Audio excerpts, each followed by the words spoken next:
Okay students, तो last class में हम साइक्लोट्रॉन के प्रिंसिपल के बारे में, कंस्ट्रक्शन के बारे में डिस्कस कर रहे थे। इसका कंस्ट्रक्शन कंप्लीट हो गया था। अब इसकी आते हैं वर्किंग।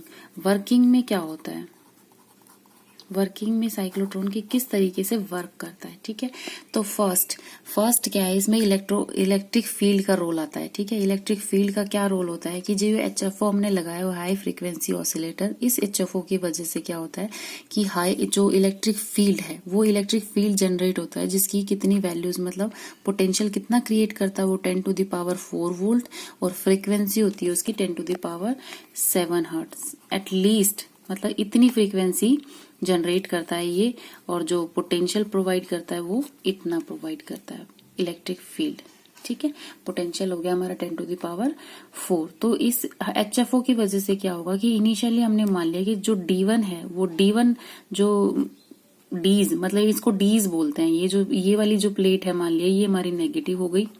हमने इनिशियली माना है कि ये नेगेटिव हो गई, ये पॉजिटिव हो गई। अब ये कोई चार्ज पार्टिकल यहाँ पर क्यों रखा हुआ है, और ये नेगेटिव और पॉजिटिव किसकी वजह से हुआ है, एचएफओ की वजह से, क्योंकि हमने सप्लाई किया है ना इसको नेगेटिव दिया है, इसको पॉजिटिव से कनेक्ट किया है। ठीक है, इन दोनों नेगेटिव और पॉजिटिव चार्ज की वजह से जो इलेक्ट्रिक फील्ड होगा वो क्या होगा, पॉजिटिव टू नेगेटिव, मतलब positive to negative electric field हो जाएगा। इलेक्ट्रिक फील्ड जनरेट हो गया इसमें। अब इस इलेक्ट्रिक फील्ड की वजह से क्या होगा, जो चार्ज होगा वो नेगेटिव की तरफ अट्रैक्ट होगा। ठीक है, इलेक्ट्रिक फील्ड की वजह से ही क्या होगा, ये जो पॉजिटिवली चार्ज है ये किसकी तरफ मूव करना शुरू होगा, नेगेटिव इलेक्ट्रोड की तरफ। ठीक है, जो मतलब जो प्लेट नेगेटिव होगी उसकी तरफ हमारे चार्ज का मूवमेंट होगा। अब चार्ज इलेक्ट्रिक फील्ड की वजह से तो क्या करेगा, स्ट्रेट लाइन मोशन करेगा। ठीक है, सिर्फ स्ट्रेट लाइन मोशन करेगा। ठीक, अब इसमें न्यूट्रॉन और north pole and south pole का क्या रोल है, परपेंडिकुलरली कोई साउथ पोल और नॉर्थ पोल ऐसे मैग्नेट ये रखे हुए हैं। ठीक है, मैग्नेट्स रखे हुए हैं, तो चार्ज ऐसे जा रहा है, परपेंडिकुलरली हमारा मैग्नेटिक फील्ड अप्लाइड है। तो जैसे मैंने आपके पास कॉन्सेप्ट बताया था कि अगर चार्ज पार्टिकल कोई वेलोसिटी v के साथ मूव कर रहा है इलेक्ट्रिक फील्ड में भी और मैग्नेटिक फील्ड में भी। ठीक है, मैग्नेटिक फील्ड में होता है तो वो हेलिकल पाथ को फॉलो करता है, और इलेक्ट्रिक फील्ड में होता है तो वो पैराबोलिक पाथ को फॉलो करता है। ठीक है, तो दोनों के जो कॉम्बिनेशन आएगा तो इलेक्ट्रिक फील्ड की वजह से ये स्ट्रेट लाइन जाएगा। ठीक है, अब ये इस तरफ मूव करना शुरू कर दिया, मतलब टुवर्ड्स इस वाले पोर्शन में ये सिर्फ D1 की तरफ मूव कर गया। अब इनसाइड द डीज, मतलब ये होलो डीज है ना, इनके अंदर कुछ भी नहीं होता। तो हमने पढ़ा है कि इनसाइड द कंडक्टर, मतलब कंडक्टर के अंदर कोई भी इलेक्ट्रिक फील्ड नहीं होता, अंदर कोई भी इलेक्ट्रिक फील्ड नहीं होता, सिर्फ इसके सरफेस पे होगा या बाहर होगा। ठीक है, तो जो अंदर होगा, अंदर किसकी वजह से मूवमेंट होगा, सिर्फ मैग्नेटिक फील्ड की वजह से। वो मूवमेंट क्या होगा, सर्कुलर मोशन। ठीक है, ये चार्ज पार्टिकल किस तरीके का मूवमेंट करना शुरू करेगा, सर्कुलर मोशन। अब ये फिर से बाहर आएगा तो इलेक्ट्रिक फील्ड का रोल है कि इसको इस तरफ मूव कराए। ठीक है, यहां तक, फिर अंदर जाके ये सिर्फ मैग्नेटिक फील्ड की वजह से मूवमेंट करना शुरू करेगा। इस तरीके से ये रिपीटिशन होता रहता है। एचएफओ का रोल क्या होता है कि बार बार ये डीज को चेंज करता रहता है, कि मतलब जो डीज हैं, जो ये डीज है ना, D1 एंड D2, इसकी पोलैरिटी चेंज होती रहेगी, एक बार नेगेटिव एक बार इसकी। अब ये नेगेटिव फर्स्ट टाइम ये D1 नेगेटिव हो गया। ठीक है, अब ये चार्ज पार्टिकल ने मूवमेंट कर लिए यहां से यहां तक। अब ये चार्ज पार्टिकल इसकी तरफ अट्रैक्ट कब होगा, जब ये D2 नेगेटिव होगा।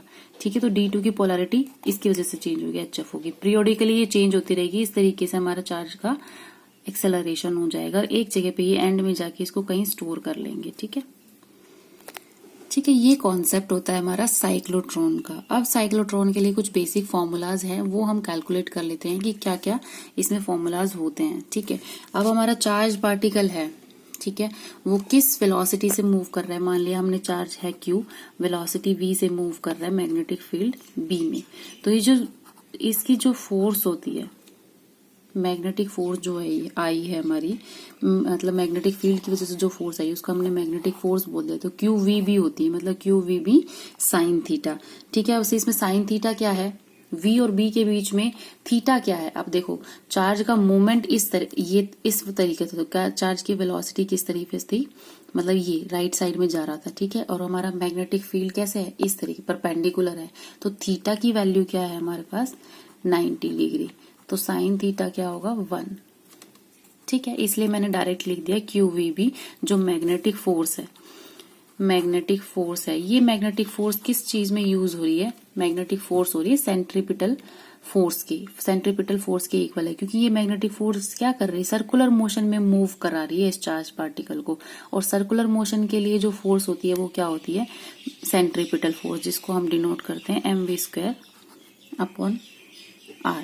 ठीक है, तो दोनों ये फोर्सेस ये किसकी वजह से प्रोवाइड हो रही है, सर्कुलर मोशन मैग्नेटिक फील्ड की वजह से। तो इसलिए हम लिख सकते हैं QVB जो फोर्स है, मैग्नेटिक जो फोर्स है वो प्रोवाइड कर रही है सेंट्रीपिटल फोर्स को। ठीक, तो हम इससे कैलकुलेट कर सकते हैं maximum kinetic energy, maximum velocity of the particle, charge particle की जो मैक्सिमम वेलोसिटी होगी वो कैलकुलेट कर सकते हैं, और मैक्सिमम काइनेटिक एनर्जी।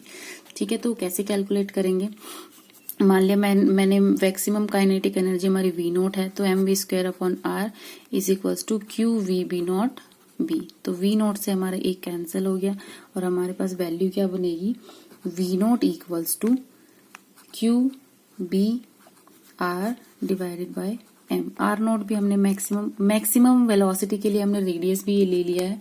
ठीक है, तो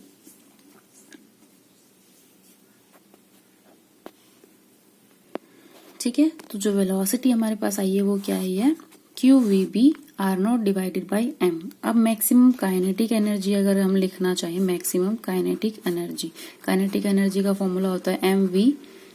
अब मैक्सिमम ले रहे हैं तो हम V0² लेंगे। अब V0 की इसमें सिंपली वैल्यू सब्सटीट्यूट कर देंगे हम, QB R0 divided by m²।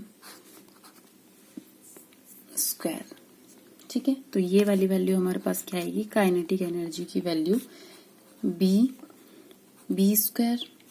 Q² R0 का स्क्वायर डिवाइडेड बाय 2m। एक m से एक m कैंसिल हो जाएगा, ये स्क्वायर है यहाँ पर तो सिर्फ एक m बचेगा। काइनेटिक एनर्जी हमारे पास कितनी आएगी, B² Q² R0 का स्क्वायर डिवाइडेड बाय 2m। ठीक है, हमें सिर्फ ये 2-3 रिलेशन याद रखने हैं। अब इसमें एक टाइम पीरियड और बताना है आपने, टाइम पीरियड क्या होता है। तो इसमें जो टाइम पीरियड है t जो हमारा है स्मॉल t, ये सिर्फ हाफ मोशन के लिए, मतलब कितने टाइम तक ये इस d में रहेगा। ठीक है, हाफ, और हाफ इसमें करेगा, तो जो टोटल टाइम पीरियड होगा वो कितना होगा हमारा, जैसे t/2 है हमारा, ये जो t है स्मॉल t, ये t/2 के मतलब टोटल टाइम जो ये आधे के लिए हमने t लिया है और आधे के लिए t लिया है, तो जो कंप्लीट t होगा वो किसके इक्वल होगा, 2t के इक्वल। ठीक है, और ये 2t की वैल्यू हम कहाँ से निकाल सकते हैं, इसकी वेलोसिटी से, और जो हमारे पास इसका मतलब डीज दे रखी है, इसकी वेलोसिटी के अकॉर्डिंग हम निकाल सकते हैं टाइम पीरियड। ठीक है, अगर हम डी स्मॉल टी निकालना चाहें तो स्मॉल टी क्या होगा, डिस्टेंस डिवाइडेड बाय वेलोसिटी, क्योंकि क्या होता है, distance equals to velocity into time होता है ना। तो ये जो आधा टाइम है सिर्फ टी टाइम, ये हाफ के लिए, हाफ सेमी सर्कुलर डिवाइस के लिए है, मतलब डी कितनी है, हाफ सेमी सर्कुलर है ना ये, तो हाफ के लिए क्या होता है हमारा डिस्टेंस πr, अदरवाइज पूरा होता तो हम 2πr लेते। और वेलोसिटी क्या है चार्ज पार्टिकल की, V0। ठीक है, इसको हम सब्सटीट्यूट कर देंगे πr को, V0 क्या है हमारा, Q क्या वैल्यू आई है, QB R0, ये इसमें R0 ही वैल्यू ली जाएगी इसकी भी, क्योंकि हमने जो अगर इसकी रेडियस R ली है तो D की वैल्यू, जो D का जो एरिया होगा उसके लिए भी R0 वैल्यू ली जाएगी। तो QVB R0 divided by m, तो R0 से R0 cancel, π/m divided by QB। ठीक है, तो जो टोटल T आया है हमारे पास क्या आया है, π/m into QB divided by QB। तो हमारे पास जो कैपिटल T है वो क्या हो जाएगा, 2 इंटू π/m एन QB। ठीक है, ये हमारा टाइम पीरियड आ गया, total time period of the motion. ठीक है, अब इसी टाइम पीरियड के बिहाफ पे हम निकाल सकते हैं कि इसकी फ्रीक्वेंसी क्या होगी, एंगुलर फ्रीक्वेंसी क्या होगी। फ्रीक्वेंसी होती है 1/t, एंगुलर फ्रीक्वेंसी होती है हमारी 2πν। ठीक है, इनसे सारी चीजें हम निकाल सकते हैं। इसकी कुछ लिमिटेशंस होती हैं वो हम नेक्स्ट क्लास में स्टडी करेंगे। Thank you students.